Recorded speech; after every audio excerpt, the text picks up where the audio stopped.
Bonjour et bienvenue. Je suis tout à fait excitée par l'engouement que provoque cette proposition de parler un peu de psychologie positive et du contexte. En effet, il m'a semblé que c'est un bon moment. On entend parler de choses qui sont tellement extraordinairement catastrophiques qu'il est parfois bon de se souvenir que nous avons des moyens d'action et que justement, comme nous disposons d'un certain nombre de moyens d'action nous-mêmes, c'est peut-être l'occasion de se le rappeler. Alors, je ne sais pas si vous le savez, si nous nous connaissons, que mon professeur initial de psychologie positive est un professeur qui s'appelle Tal Ben-Shahar. Tal Ben-Shahar enseigne la psychologie positive aux États-Unis. J'ai eu l'occasion de le voir il y a très peu de temps.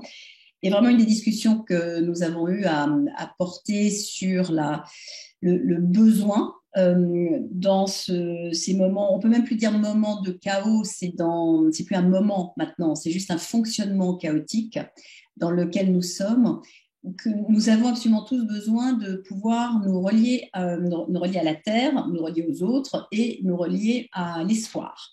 Et tout ce qui tourne donc autour de cette psychologie positive a vraiment cette attention. Lui-même d'ailleurs est en train de lancer un master de sciences du bonheur. Alors lui a carrément élargi le champ, on ne parle plus que de psychologie positive, mais il travaille maintenant sur la notion que précisément cette science du bonheur se retrouve dans l'histoire, se retrouve dans la littérature, se retrouve dans les relations de couple, se retrouve dans l'éducation, se retrouve dans la politique, donc se retrouve absolument partout.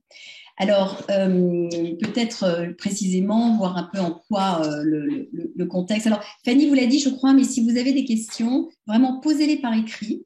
Et ça me permet de vous parler tout à fait librement et fluidement. Et ensuite, j'y reviendrai et j'y répondrai absolument du mieux possible. Donc, profitez de cet échange et de cette possibilité que nous avons de nous parler. Alors, justement, quel est notre contexte si on regarde un peu autour de nous ce qui se passe, il n'y a pas besoin de regarder très loin, il y a une croissance de l'éco-anxiété, je vais y revenir parce que c'est une des questions que vous m'avez posées, c'est vraiment un des sujets brûlants et vous serez peut-être étonné de voir que nous avons ici quelques réponses. L'hiver, bien sûr, qu'on nous annonce, on ne parle que de ça, sur absolument tous les plans, la récession, l'Ukraine qui ne fait qu'empirer au lieu de s'arranger. Sur le plan professionnel, le mouvement est en ce moment une démission silencieuse. Si vous savez ce qu'est la démission silencieuse, c'est le fait de rester dans le job que l'on a, mais de ne plus s'engager de ne plus travailler, de faire absolument le strict minimum. Donc évidemment, pour les entreprises, c'est compliqué, mais surtout pour les individus qui vont être tentés de se comporter de la sorte, c'est une démission personnelle en fait, envers elle-même. Tout ce qui tourne autour de la santé mentale, alors vraiment depuis le Covid, peut-être que on peut le remercier de ça dans les croissances post-traumatiques. On observe celle-ci qui est que maintenant c'est très pris au sérieux. C'est pris au sérieux chez les jeunes, c'est pris au sérieux chez les moins jeunes. En tout cas, ça devient vraiment un thème comme la santé. Et puis, bien sûr, le burn-out sur le plan professionnel. Alors, un petit focus sur cette éco-anxiété parce que c'est vraiment un sujet en fait tout à fait passionnant. Tout part du réchauffement climatique. Et il faut savoir que ce que l'on appelle l'éco-anxiété aujourd'hui n'est pas répertorié dans les maladies mentales, tout simplement parce que c'est trop récent. Et quand c'est trop récent, on n'a pas d'études suffisamment larges et vastes qui portent sur les symptômes et qui permettent de comprendre ce que c'est. Donc, si on va voir un thérapeute en disant bonjour, je souffre d'éco-anxiété, en fait, en tant que tel, il ou elle n'a pas encore les outils pour y répondre. En revanche, ce que provoque notre réaction face au réchauffement climatique, ce sont des émotions. Alors, les émotions ont pour fonction de nous permettre de réagir. C'est-à-dire, soit ça va nous permettre de partir, soit ça va nous permettre de nous battre. Donc, c'est vraiment fait, en tout cas, ça nous permet de nous éloigner de la source de l'inconfort. Et les exercices positifs, les émotions positives, à l'inverse, ont également cet effet inverse qui est de nous rapprocher de la source qui nous fait du bien. Donc, elles ont vraiment une fonction. Une émotion négative ne pose en soi absolument pas de problème puisqu'elle a une fonction. Là où ça devient problématique, c'est quand elle se transforme en humeur. Et une humeur, c'est une émotion qui devient stable. Et on observe autour du réchauffement climatique euh, trois humeurs persistantes qui restent là. Alors, la première, c'est quelque chose qu'on appelle le deuil écologique. Le deuil écologique, c'est lorsque nous réalisons que le monde que nous connaissons n'existera plus. Donc, pour certaines personnes, c'est cette forme-là qui est extrêmement dure quand votre territoire change, quand la nature change autour de nous, quand il y a un certain nombre de choses que nous ne pourrons plus faire. Par exemple, on n'a même pas envie d'en rigoler, mais à la fois ça donne envie d'en rire. Quand le gouvernement nous dit on va éteindre les monuments à partir de 22 heures, ils le disent comme si un jour on allait rallumer les monuments à partir de 22 heures. Mais en fait, la réalité, c'est que nous ne rallumerons plus les monuments à partir de 22 heures. Alors, je vous dis ça pas du tout pour vous angoisser, mais juste pour donner une illustration de ce qu'est ce deuil écologique. Ça, c'est la première chose. La deuxième, c'est la solastalgie. La solastalgie, c'est ce qui nous oblige à renoncer à quelque chose qui nous donnait du confort. Et ça peut provoquer de la tristesse, ça peut provoquer du stress quand on voit un arbre avec lequel on a grandi, qui a été coupé, quand on retourne sur les lieux de son enfance, par exemple, qui est censé être un moment peut-être réconfortant, en tout cas familier, et qu'il ne l'est pas, parce que le territoire a complètement changé, on peut éprouver ça. Et puis enfin, le dernier, c'est cette éco-anxiété, alors dans lequel nous allons mettre finalement des choses que nous connaissons et que vous connaissez déjà. Cette éco-anxiété se manifeste par des insomnies, par des préoccupations, par de l'anxiété, par des troubles alimentaires, etc. Donc, ce sont vraiment les symptômes que l'on va retrouver dans d'autres disciplines. J'en arrive à la psychologie positive. Quel est notre rôle là-dedans? En fait, quand nous sommes confrontés à quelque chose de plus grand, de plus vaste que nous, sur lequel nous avons finalement très peu d'impact, ce qui va nous ramener à nous recentrer et à pouvoir reprendre le contrôle de quelque chose, c'est ce sur quoi nous avons la main. Si vous connaissez ce travail dont je parle souvent en psychologie positive, on parle de 40% sur lesquels nous avons la main. Je fais ce geste parce que c'est vraiment ce que nous avons dans la main, qui va dépendre de nos comportements et de nos interprétations. Alors, voilà où intervient la psychologie positive, c'est que face à cette éco-anxiété, quelles sont les solutions? L'une d'entre elles, c'est l'engagement. L'engagement veut dire qu'on peut tout à fait rejoindre des groupes, des mouvements, des activités, acquérir des compétences. Et par exemple, lorsqu'on acquiert la compétence de diffusion de la psychologie positive, c'est une forme d'engagement qui est là pour apaiser, aider à recentrer l'humanité des gens qui nous entourent. Mais on peut évidemment s'engager plus pour la planète ou pour le climat ou pour quelque chose de local ou de social ou de justesse. Mais en tout cas, voilà ce qui nous fait du bien.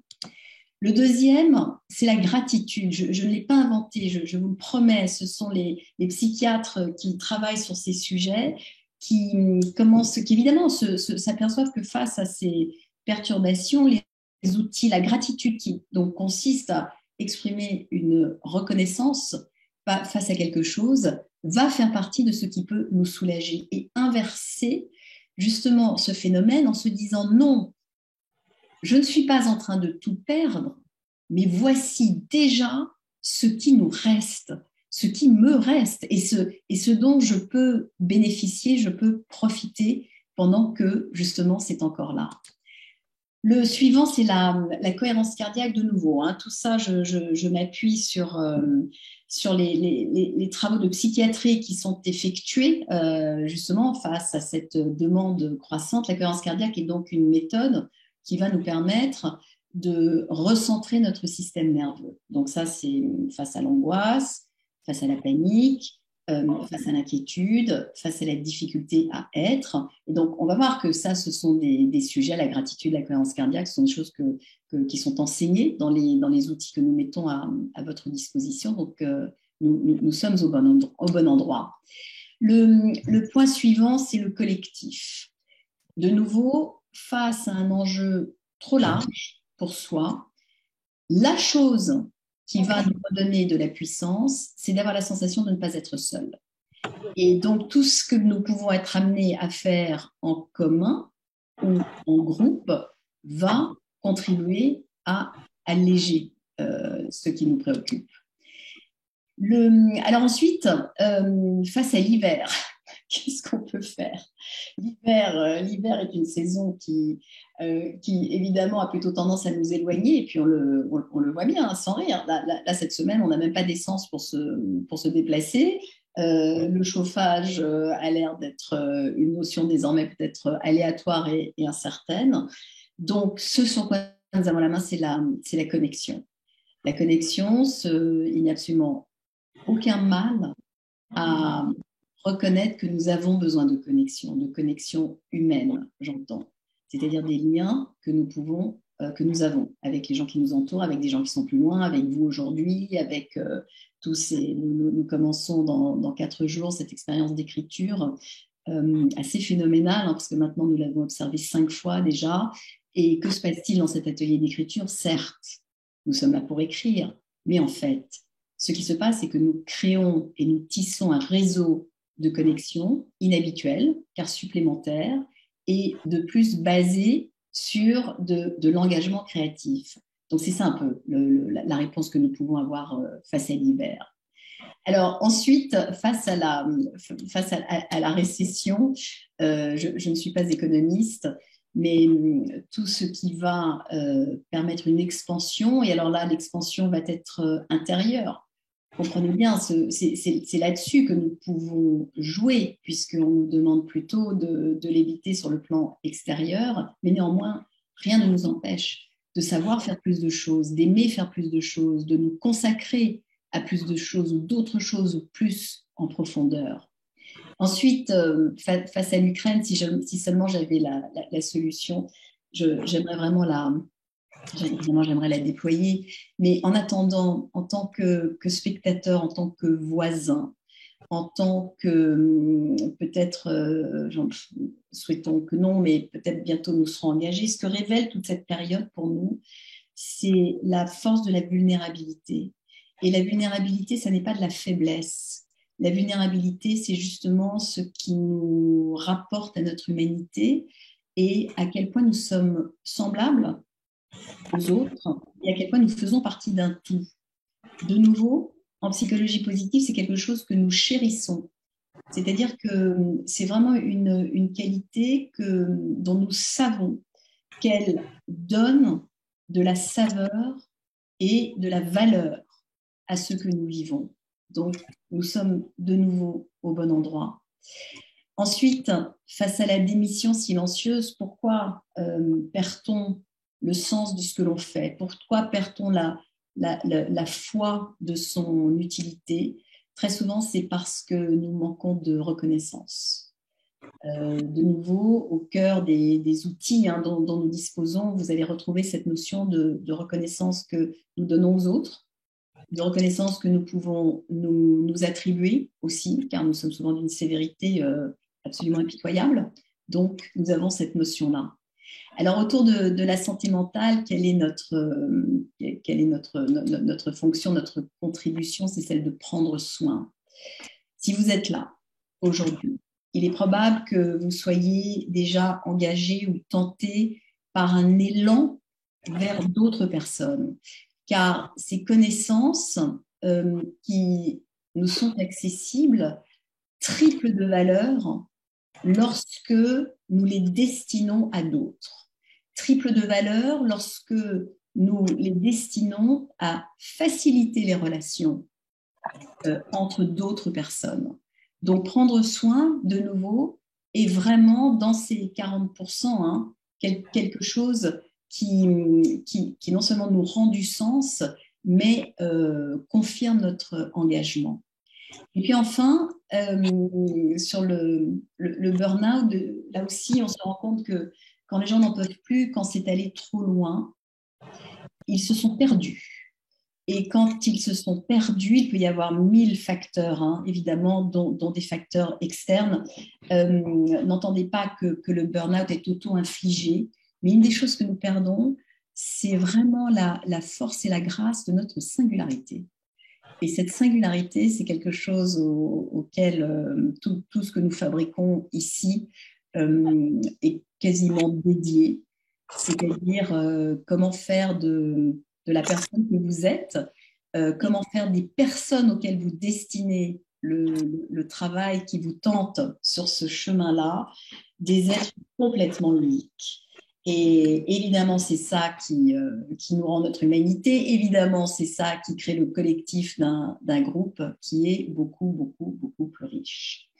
Alors, si nous savons donc maintenant que voilà le contexte en tout cas dans lequel existent tous ces différents outils, toutes ces différentes propositions, vous l'aurez certainement remarqué autour de vous, la profession de coach, par exemple, augmente de façon galopante. Ça, ce sont vraiment des chiffres de l'INSEE qui nous le disent.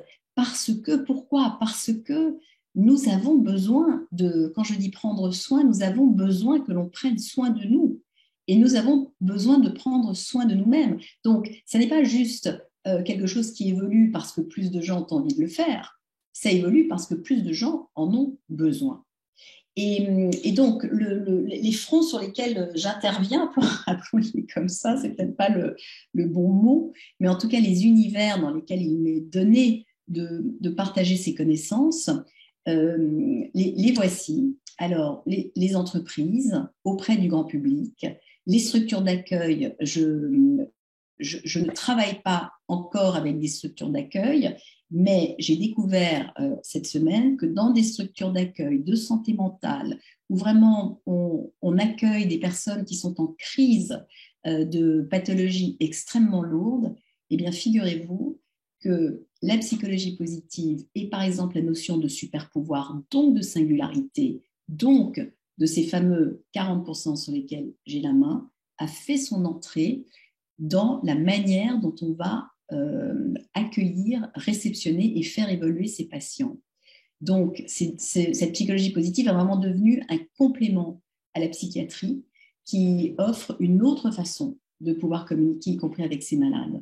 L'enseignement supérieur aussi, puisque depuis cette année, j'enseigne cette notion de singularité à des élèves qui sont en 3e cycle parce qu'ils sont en master.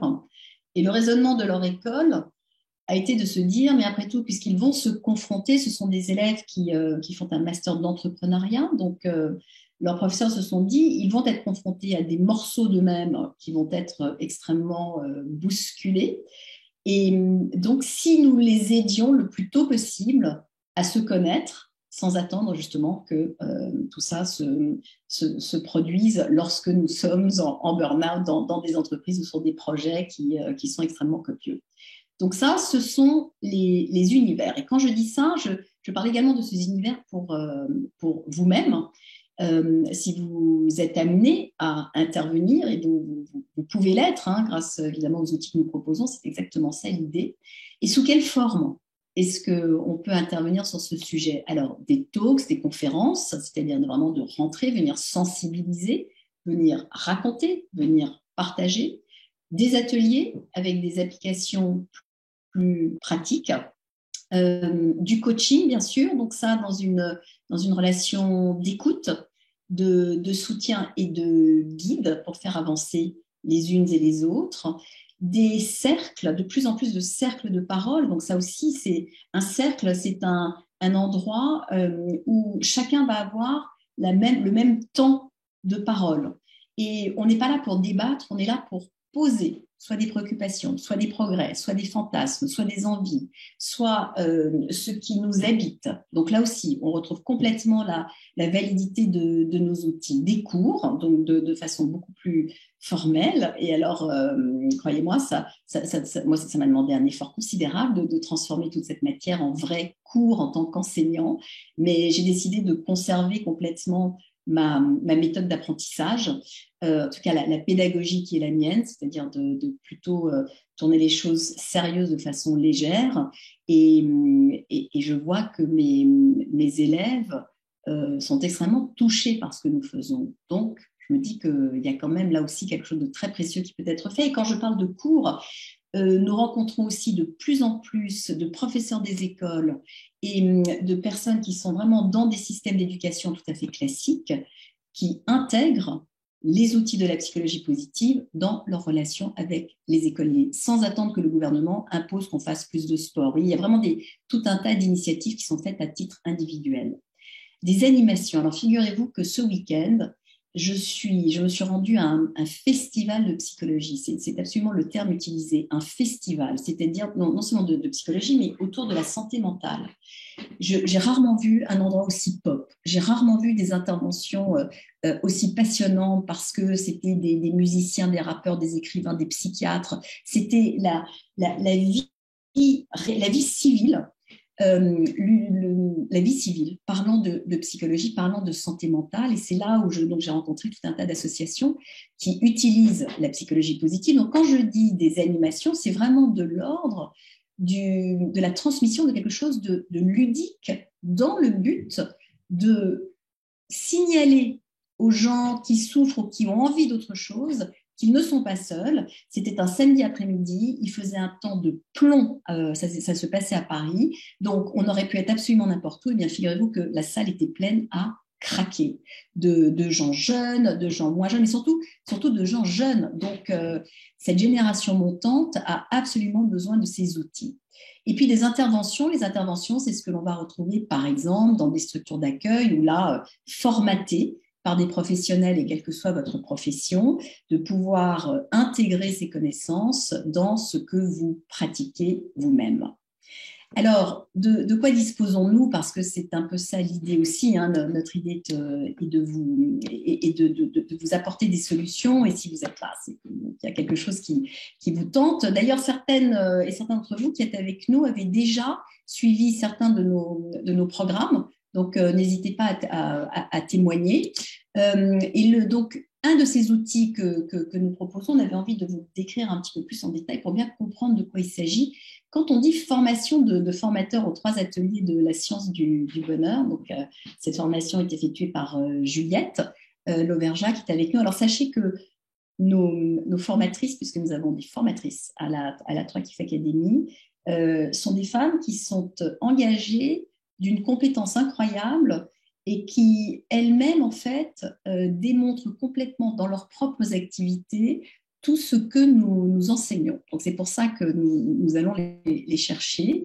Et quand on passe 2 jours avec Juliette, en fait, on est à peu près sûr d'avoir digéré les informations. Il y a énormément d'informations qui vous sont données, mais on les a digérées pour pouvoir, à votre tour, justement, les transmettre. Nous sommes vraiment au service des autres, c'est-à-dire au service de vous-même, bien sûr, comme vous serez au service de vos participants. Et vous rencontrerez Justine également tout à l'heure, qui a exactement cette même démarche qu'elle va vous décrire. Alors, au cours de cette formation, nous avons découpé le contenu en 3 ateliers. L'un qui est... Alors, deuxièmement, qu'est-ce que vous venez trouver dans toutes ces propositions que nous vous faisons? Nous avons fait tout le travail de référence dont on a besoin quand on enseigne la psychologie positive. C'était une des questions qu'on se posait. Pourquoi est-ce qu'un livre ne suffit pas? Un livre, c'est un livre. Mais il y a des références au-delà de ça. Il y a des études, il y a des mises en situation que nous sommes allés évidemment chercher pour appuyer le contenu. Donc, c'est ça que vous trouvez chez nous. Vous trouvez la garantie que l'information que vous apportez n'est pas quelque chose sorti juste de nos têtes à tous et toutes, mais ce sont des choses qui ont été validées par des recherches. Donc, la science du bonheur, c'est un premier programme qui comprend à la fois de la présentation, à la fois des exercices extrêmement pratiques pour les participants. Et avec ces 3 boîtes que vous voyez là, eh bien, vous avez de quoi animer vous-même, par exemple, une journée et demie ou 2 jours. Vous pouvez l'étirer, le compacter. Vous avez une très grande liberté, en fait, à partir de ces éléments-là. Vous pouvez vous-même proposer des formations complètes à des gens qui seraient vos clients. Ou alors, vous pouvez choisir de n'animer ou de ne proposer qu'un seul atelier ou qu'une seule portion de l'un de ces ateliers. Donc, la science du bonheur est une introduction à la psychologie positive pour bien comprendre que c'est une science qui nous concerne, chacun, individuellement. Et c'est ce que font les participants lorsqu'ils sont en face de vous, c'est qu'ils comprennent ça et tout à coup, ils découvrent qu'il y a des outils qui peuvent leur être utiles. Les forces de caractère. Alors pour ça, nous sommes allés voir Ilona Boniwell et Justine Chaban, qui sont pour nous absolument les spécialistes dans le domaine de la définition des forces et l'expression des forces de chacune et de chacun dans un contexte personnel ou collectif. C'est ce que l'on apprend à faire. Extraordinairement fondé, cet atelier aussi, toutes les références, tout ce qui peut exister dans le domaine est extrêmement pratique.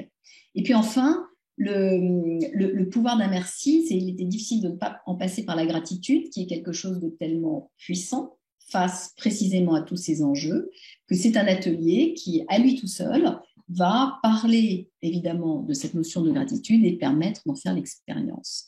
Mais je crois que ce qui est intéressant, c'est d'entendre que vous avez soit la possibilité vraiment de reproduire ces ateliers tels quels, tout est fait, vous avez un manuel d'animation, vous avez des slides à proposer, vous avez le manuel que vous distribuez aux participants, vous avez même des goodies que vous leur offrez parce que on a quand même envie de leur faire des cadeaux tellement on est content d'être là, et ce sont évidemment des cadeaux qui ont du sens par rapport au sujet. Donc, ces outils se restituent tels qu'ils sont, ou alors vous pouvez en faire autre chose. Juliette, si tu es là, est-ce que tu viendrais nous raconter justement, c'est un exemple de ce que tu as mis en place toi-même dans ta pratique en dehors de l'académie parce que Juliette est aussi coach et consultante, donc elle travaille aussi elle-même avec ces outils. Tu nous racontes ?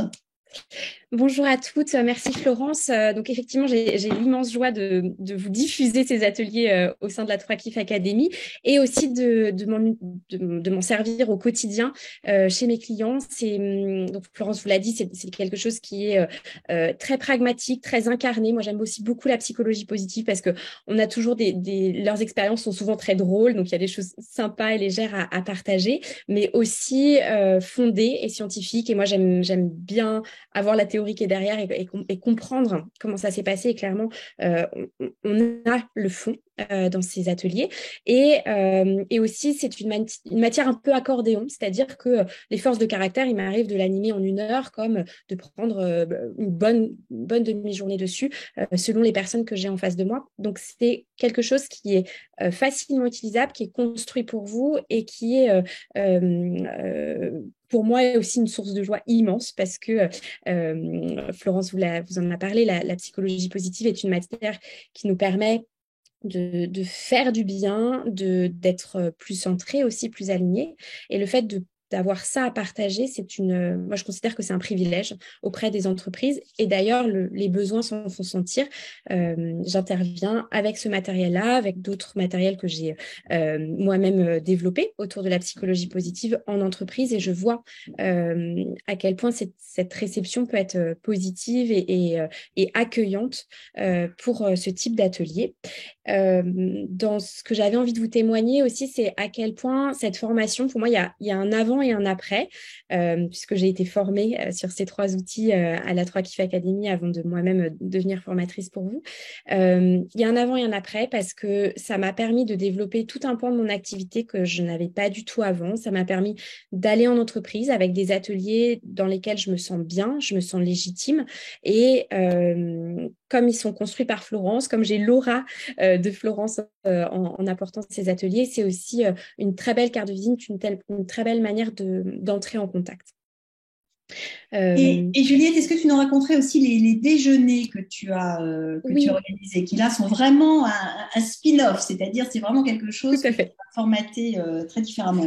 Exactement. Je me suis dit finalement le format déjeuner, 1 heure et quart, 1 heure et demie d'atelier, c'est quelque chose qui est facilement logeable dans la vie de toutes les personnes qui travaillent et pour beaucoup des mères actives que nous pouvons être. Et donc, je me suis lancée avec ce format-là. Donc, j'ai développé toute une différents cycles, différentes thématiques, avec vraiment comme soutien la psychologie positive. Et clairement, les feedbacks que j'ai eus de mon premier cercle déjà étaient très bons. Et moi, ça m'a aussi, enfin, ça a renforcé aussi la confiance que j'avais en moi et sur le fait que ça avait de la valeur et que je pouvais le proposer en entreprise. Et aujourd'hui, c'est des ateliers que je déploie en entreprise sur des formats déjeuner, justement, et qui sont assez prisés. Enfin, je reçois vraiment un écho très favorable à ce format-là. C'est pas toujours facile de prendre 1 journée, 2 jours pour s'arrêter et se former. Et ce format-là, c'est une bonne manière d'entrer en entreprise et de partager ce qui est tellement essentiel et dont on a tellement besoin. Et comme Florence nous l'a dit, vraiment, je crois qu'on apporte quelque chose au monde en diffusant la psychologie positive. Et ne serait-ce qu'avoir 1 heure et quart, 1 heure et demie pour le faire, c'est déjà une première étincelle qu'on partage. Merci beaucoup, Juliette, et merci de le présenter comme ça. Je voudrais dire deux choses. Je voudrais dire d'abord qu'il n'y a pas que l'entreprise dans la vie. Et que nous en parlons beaucoup ici, parce qu'évidemment, c'est quand même l'entreprise quand on est formateur qui est la source, une source de business, une source de revenus, et il faut évidemment tenir compte de ça. Ma recommandation quand on est sur ces sujets, en tout cas c'est le choix que j'ai fait, comme vous, probablement comme Juliette d'ailleurs, c'est vrai que je finance, si je peux appeler ça comme ça, je finance le travail que je fais auprès du grand public, c'est-à-dire de pouvoir avoir le temps d'écrire mes livres, de pouvoir avoir le temps d'animer des ateliers qui sont extrêmement accessibles sur le plan financier, ou des conférences de nouveau qui sont extrêmement accessibles sur le plan financier. Je finance ça grâce à mon travail avec les entreprises. Et c'est évidemment pour nous tous comme ça un ping-pong qui peut s'opérer, mais cette matière a autant de valeur dans un contexte professionnel que dans un contexte personnel, puisque nous sommes absolument le même individu. Voilà, donc je voulais vous dire ça. Alors, si vous avez des questions là-dessus, éventuellement, alors je vais juste vous montrer peut-être les prochaines dates. Quelqu'un demande si, alors on vous remet tout ce matériel au début de la formation. Hein, je crois que c'est une des questions, Fanny. Donc, on vous remet tout le matériel au début de la formation. Donc, vous êtes complètement autonome. On vous remet même le sac pour le ramener chez vous. Donc, il n'y a vraiment aucune difficulté rencontrer. Il n'y a même pas besoin de prévoir ça. Donc ça, c'est pour cette formation-là, et vraiment, nous sommes à votre écoute. On parlera des financements tout à l'heure, parce qu'il y a aussi des possibilités de financement. Ça fait complètement partie quand on investit sur soi, il y a plusieurs manières de pouvoir le faire. Voici les prochaines dates. Sachez que toutes ces dates, ces informations, vous les trouvez évidemment sur le site de l'Attractive Academy. Sachez que lorsqu'on se forme à cette formation de formateur, qu'on les fait en visio ou qu'on les fait en présentiel, on a tout le matériel pour animer soit en visio, soit en présentiel. C'est-à-dire qu'on vous donne vraiment les deux kits. Il y a un kit totalement digital, et puis il y en a un où vous avez vraiment des objets qui vont vous permettre de pouvoir animer quand vous êtes dans une salle. Donc, aucune pénalité à faire l'une ou l'autre. Au contraire, autant d'avantages à faire l'une ou l'autre. En tout cas, vous avez accès à ces deux versions. Alors ensuite, nous avons également développé un autre outil pour lequel j'ai immensément d'affection. Nous avons travaillé avec Justine Chaban et Ilona Bonniwell, donc qui sont pour nous les références en coaching de psychologie positive en France et quasi dans le monde, hein, soyons clairs, sur un sujet qui est le coaching de vie. Et ce que Justine et Ilona ont fait, c'est d'identifier les 10 outils, et Justine va nous en parler, les 10 outils qui sont absolument indispensables. On les a appelés indispensables parce que ce sont vraiment ceux qui font une différence dans l'exercice d'être nous-mêmes.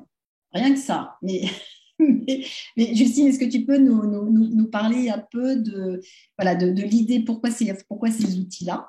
Et surtout, qu'est-ce qu'on peut espérer en faire et comment les utiliser?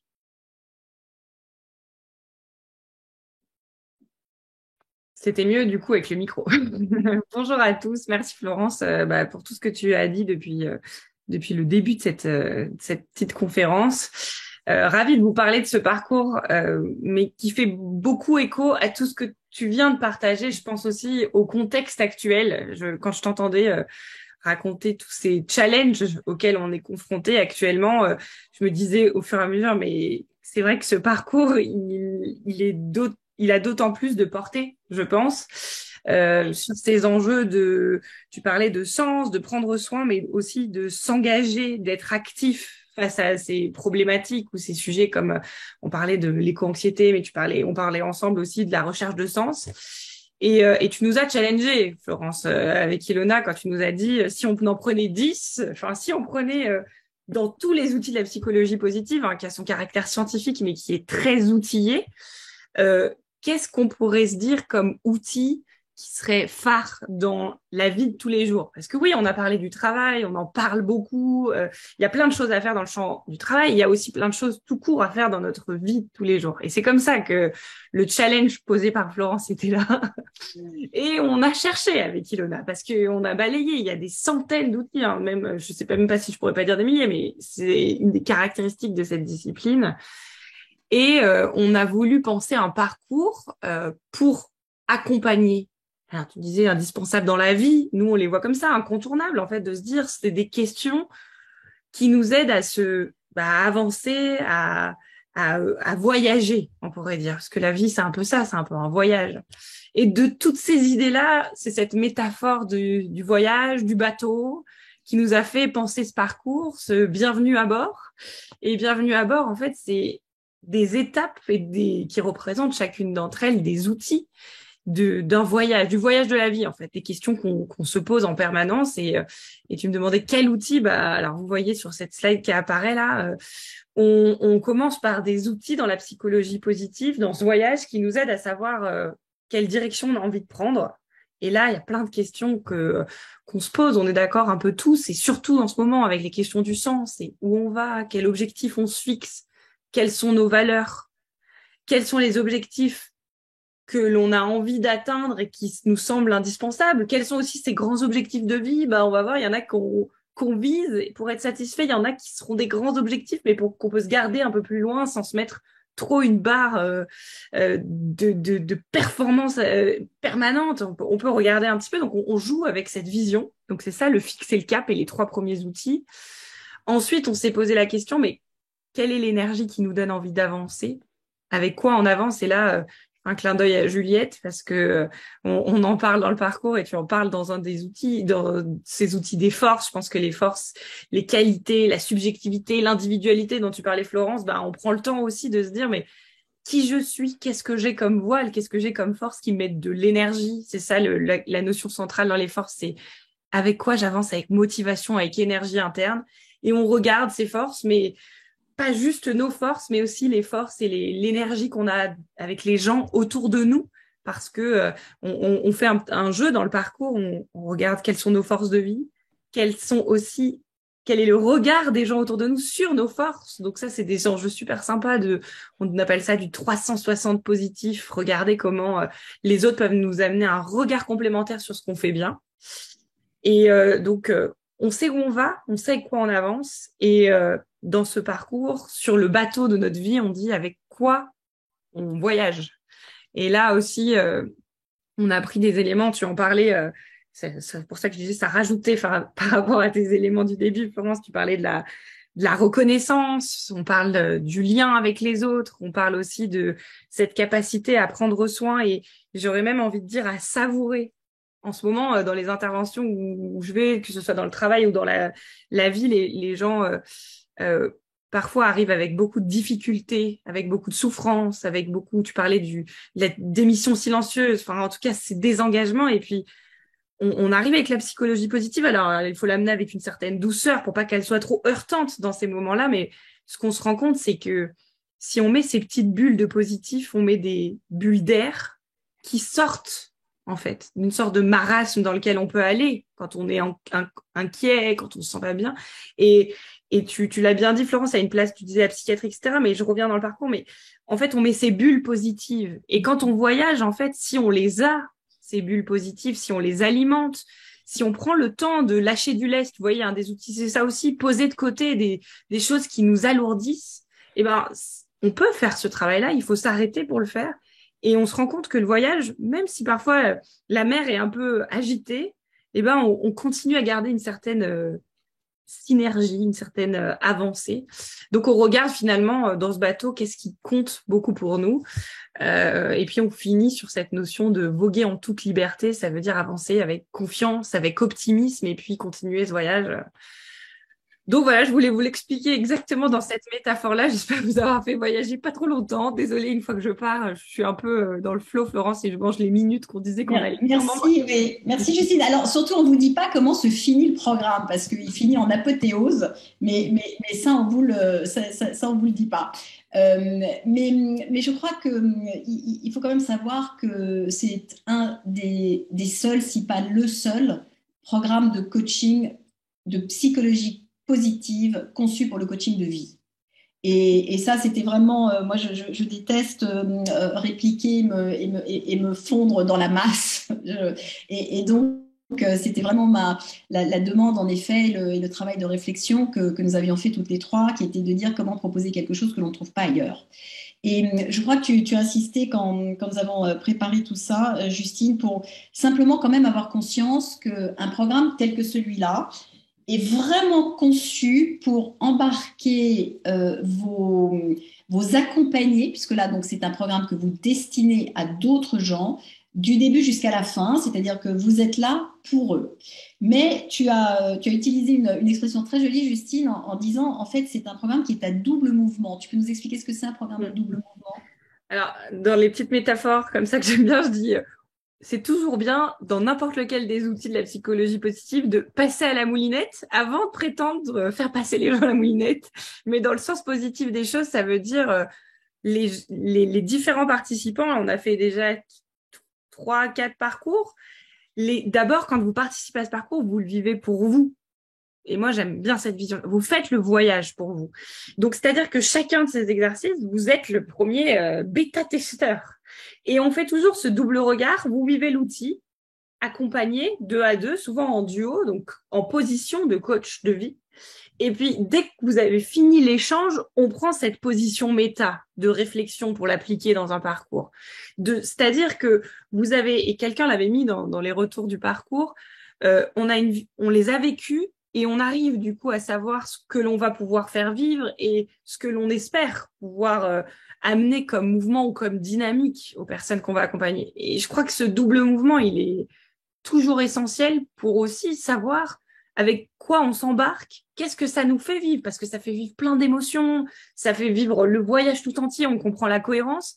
Et ben une fois qu'on l'a vécu, on est d'autant plus congruent. Moi, j'adore ce mot dans la psychologie, la congruence, être aligné entre ce que je pense, ce que je suis, ce que je partage, voilà. Et c'est ça le double mouvement, c'est commencer par soi pour après aller vers les autres.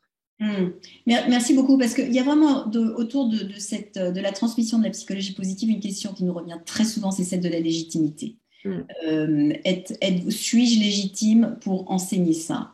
À mon sens, nous sommes légitimes pour enseigner la psychologie positive dès lors que nous avons la garantie que les informations que nous proposons n'endommageront personne. Et en fait, dès lors que nous pouvons proposer des informations, des interventions, des applications sans dommage, on est légitime. Donc pour ça, la légitimité provient de votre intention, c'est-à-dire pourquoi faites-vous ça, quelle est votre intention derrière, et justement, par exemple, pour venir participer aux 10 outils de incontournable, du coaching de vie, ne venez pas pour faire votre propre coaching. C'est-à-dire, ne venez pas pour être coaché. Pour ça, allez voir un coach.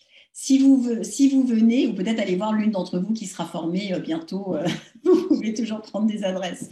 Venez pour découvrir ces outils, bien sûr, pour y mettre tout le jus de votre vie, comme exemple, comme confirmation de l'effet que cela peut avoir, mais vous venez parce que vous voulez aussi le transmettre à d'autres. Donc ça, c'est quand même une des choses importantes, mais ça nous donne de la légitimité. C'est-à-dire que si vous y mettez vraiment une intention qui est nette et qui est destinée aux autres avec une intention vraiment positive de faire progresser les autres, ça marche aussi pour la formation et pour la formation de formateurs. Et que vous avez en plus de ça la garantie des outils que nous vous apportons, parce que nous savons qu'ils sont validés, vous êtes légitime. Vous voyez, c'est ça qui est formidable, c'est que comme nous ne nous adressons pas à la portion de nous qui est peut-être soit malade, soit dysfonctionnelle, parce que ce n'est pas du tout celle-là que nous venons chercher, nous n'avons pas besoin d'être des spécialistes du dysfonctionnel. Nous avons en revanche besoin d'être des formateurs et des formatrices et des coachs congruentes, et nous avons besoin de faire appel à notre intégrité.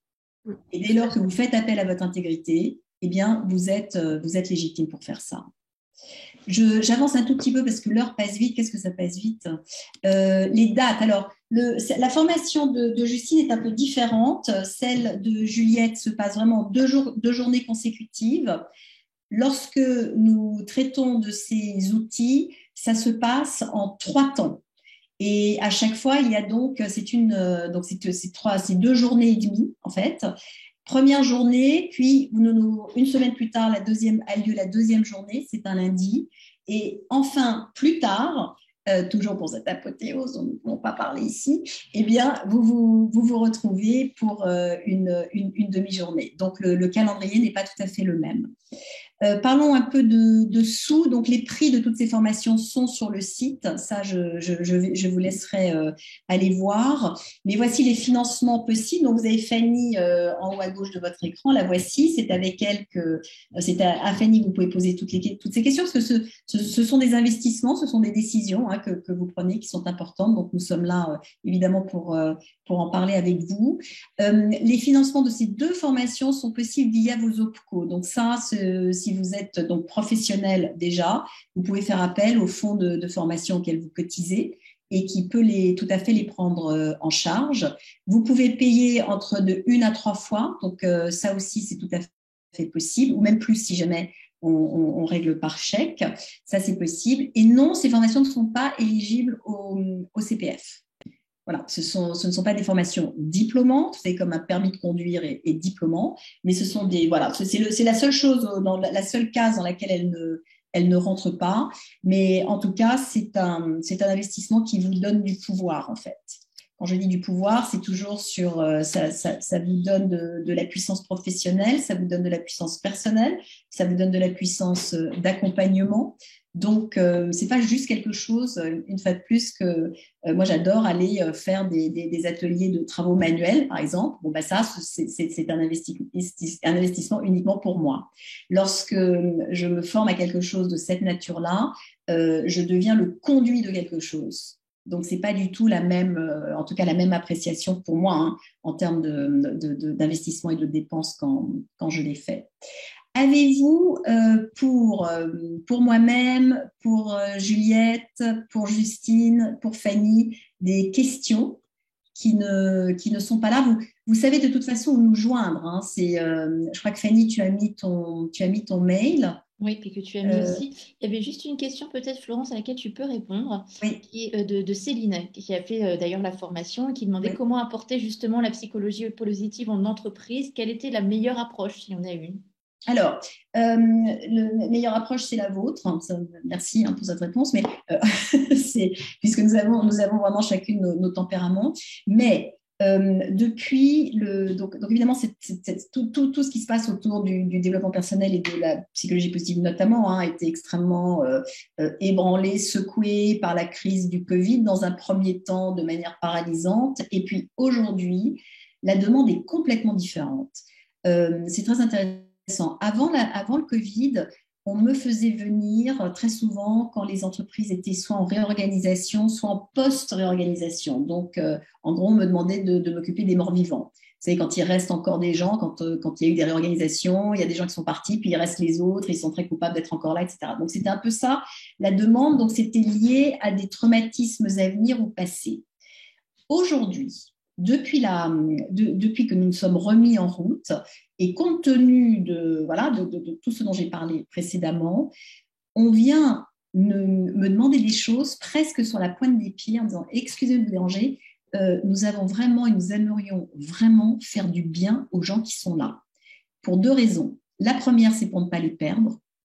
Donc, cette démission silencieuse ou ce burn-out. Donc, c'est vraiment quelque chose, on a envie, les entreprises ont envie de prouver à leurs collaboratrices et collaborateurs qu'ils sont là pour eux. Et le deuxième, parce qu'une entreprise a toujours une face cachée, c'est pour contribuer à ce qui s'appelle la marque employeur. Je ne sais pas si vous avez entendu cette expression-là, qui est que les entreprises ont envie d'avoir une personnalité attractive pour de futurs collaborateurs, etc. Donc, en faisant appel à nous, eh bien, ça valorise l'image et l'image qu'ils ont d'eux-mêmes, ça rentre dans la responsabilité sociale, etc. Donc, nous sommes vraiment vécus, vous savez, plus ça va, plus quand j'interviens quelque part, je dis, je vous en supplie, ne donnez pas ni mon pédigré, ni mon CV, ni ma formation, ni aucune preuve. Dites simplement aux gens auxquels je vais m'adresser, nous avions envie de vous faire un cadeau, on vous présente Florence. Et c'est tout. C'est-à-dire, et figurez-vous que les entreprises entendent ça. Et à chaque fois, Fanny en est témoin, nous remercie quand on leur propose plutôt cette introduction-là. Il n'y a presque plus besoin de prouver, en fait. Nous sommes assis sur une connaissance dont notre humanité a besoin, et notre humanité est à peu près ce qui est le plus malmené ces jours-ci. Donc, voilà comment on rentre dans les entreprises, en disant « je suis un cadeau ». Et profitez-en et servez-vous de moi pour vous-même témoigner quelque chose. Je vous dis ça juste pour vous montrer à quel point ça n'est pas tant une question de technique qu'une question de sincérité, en fait. Et l'endroit d'où vous venez pour faire ce que vous allez être amené à faire, ou ce que vous faites déjà, est évidemment l'endroit le plus puissant, le plus convaincant, en fait. Et c'est vrai que ça, on en parle tout le temps, hein, que ce soit dans nos formations ou dans le coaching, ça vraiment, on en parle tout le temps de cette puissance qui est y compris commerciale, en fait. Alors, nous avons des questions. Fanny, est-ce qu'il y aura une formation en visio en 2023 ? J'ai répondu, hein, je réponds. Je sais pas. Ah, alors, quelqu'un dit, oui, très important, les kits sont indiqués sans royalty. Qu'est-ce que ça signifie ? Le choix que j'ai fait, quand on transmet une méthode, il y a 2 choix. Soit vous transmettez une méthode en demandant à ce qu'elle soit respectée à la lettre, et en général, on se fait payer pour ça. C'est-à-dire, si vous dites je suis la Attractive Academy, en général, on paye une redevance à la Attractive Academy en échange d'avoir le droit de dire ça. Chez moi, c'est tout l'inverse. On ne dit pas ça. Vous avez été formé par la Attractive Academy, mais vous êtes complètement libre de tordre les outils que je vous ai donnés. Là, je parle de la formation de formateur. Vous êtes complètement libre de le faire. Donc, de ce fait, je ne peux pas être garante du travail que vous allez amener. Vous comprenez la logique ? C'est-à-dire que si vous respectiez à la lettre ce que je vous ai donné, à ce moment-là, ce serait un partenariat, mais vous me devriez de l'argent parce que je resterai la caution. Là, en l'occurrence, une fois que vous avez fait l'acquisition de ces outils, ils sont à vous pour les restituer dans la forme que vous voulez. La seule chose que vous ne pouvez pas faire, c'est de dire « je suis l'Attractive Academy ». Vous n'êtes pas l'Attractive Academy, vous vous êtes formé à l'Attractive Academy. Voilà. Je ne suis pas l'Université de Pennsylvanie, mais je me suis formée à l'Université de Pennsylvanie. C'est tout le principe justement d'un pédigré. Donc voilà ce que ça veut dire. Vous ne devrez plus jamais d'argent une fois que vous avez fait l'acquisition de ces outils et que vous avez reçu la formation. Ce qui existe ailleurs, hein, où on vous dit, voilà, je ne sais pas quoi, pour arrêter de râler, ben vous devez payer quelque chose pour faire partie du grand comité des gens qui arrêtent de râler, par exemple. Bon, ben chez nous, c'est pas je prends ça juste comme exemple, hein, chez nous, ça n'est pas le cas. Est-ce qu'il y a d'autres choses, Fanny, que tu as repérées ? Non, je pense avoir répondu aux autres questions après par écrit, mais n'hésitez pas à m'écrire par mail, hein, si jamais j'en ai raté une, mais je pense qu'on est bien. J'ai bien répondu à tout. Bon, c'est une énorme frustration de vous avoir muette en face de, et pour certaines invisible, mais en tout cas, vraiment merci. Merci de ce temps que vous nous avez consacré. Je trouve ça très, très intéressant de voir à quel point ce sujet est porteur. Beaucoup, beaucoup de gens nous ont fait la demande d'avoir ça en replay parce que tout le monde n'est pas disponible au même moment. Vous avez donc rencontré Juliette et Justine. Vraiment, je vous incite vivement à vous former auprès de ces femmes extrêmement professionnelles. Je n'interviens pas dans la formation de Justine, j'interviens dans celle de Juliette. Je viens vous rendre visite au début et à la fin pour que nous ayons justement des conversations sur les applications. Donc, on peut se revoir à cette occasion. Et voilà, la tâche est grande. Justement, face à des choses qui sont gigantesques, on peut faire peu de choses, mais il nous est donné de pouvoir faire quelque chose, en tout cas, grâce à ces outils. Donc, à la fois, ça nous permet de nous centrer et de garder un peu de joie dans tout ça. On s'embrasse et on se dit à bientôt. Et on compte sur vous pour vous voir très bientôt. Merci en tout cas. Merci à tous. Merci Florence, au revoir. Au revoir. Merci à toi.